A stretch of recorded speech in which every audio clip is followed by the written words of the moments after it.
I don't want to mess up this username, but our friend from Instagram asked, what's the cheapest way to do date night? The cheapest way. One of my favorite ways to do it is grabbing takeout, whether that be grabbing something from a Taco Tuesday deal like Cali or sushi one night, and then going to watch the sunset, whether that be on Davis Island, or we have a really good list of places to watch the sunset in Tampa Bay that I'll link below. That's so fun.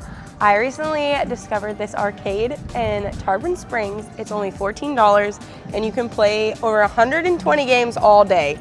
It's so fun. And we actually just came out with a list of fun things to do for under $20, so check it out. So travel_dreamer asked us on Instagram, just moved to Tampa, what are the top party dance places?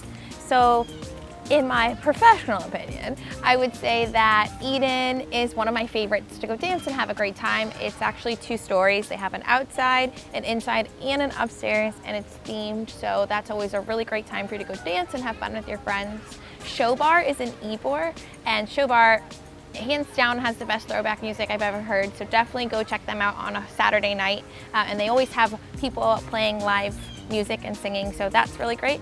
I would say Park and Rec in St. Pete. There's also a location in Tampa, but the one in St. Pete is the original, so go check them out.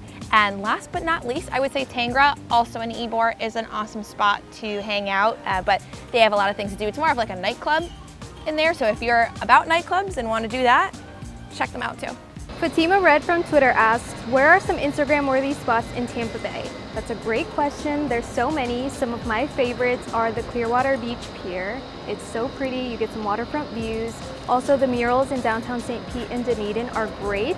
Also, I'm thinking downtown Tampa has Oxford Exchange. Every corner in there is picture-worthy, and Love Child is also there. But we will link down a bunch of Instagram-worthy places below. So Bridget asked on Facebook what our favorite acai bowls in Tampa Bay are. One of the ones that's been on my radar is the Cooler. I haven't tried it yet, but it's on the way to Clearwater Beach and it's beautiful views.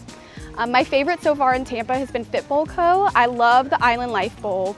Also, definitely check out Sweet Soul. They have gluten-free options and various other dietary restriction options, and Downtown Social has an awesome one as well. Jay McDonough on Twitter asked us what our ideal day in Tampa Bay is. So for me personally, I would say going to Dunedin is my ideal day. I would drive up, go to Two Crow Coffee and grab something sweet, and then head over to Honeymoon Island and have a nice relaxing beach day. And then on my way out, I would probably be hungry for an appetizer or a yummy cocktail. One of my favorite spots is Crown and Bull. It's such a good vibe in there.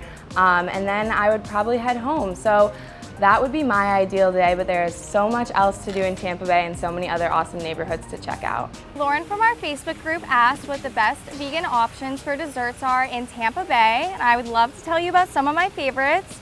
I love Hail Life Bakery, which has lots of vegan options, and my favorite is their donuts, which you can even find at Buddy Brew on Kennedy. I also love Hippo Popsicles. They have lots of different flavors and lots of vegan options. Oh Yeah Creamery, which has multiple vegan bases to create your own ice cream bowls. And my personal favorite of all of the desserts, the Sleazy Brownie from Bacon Babes.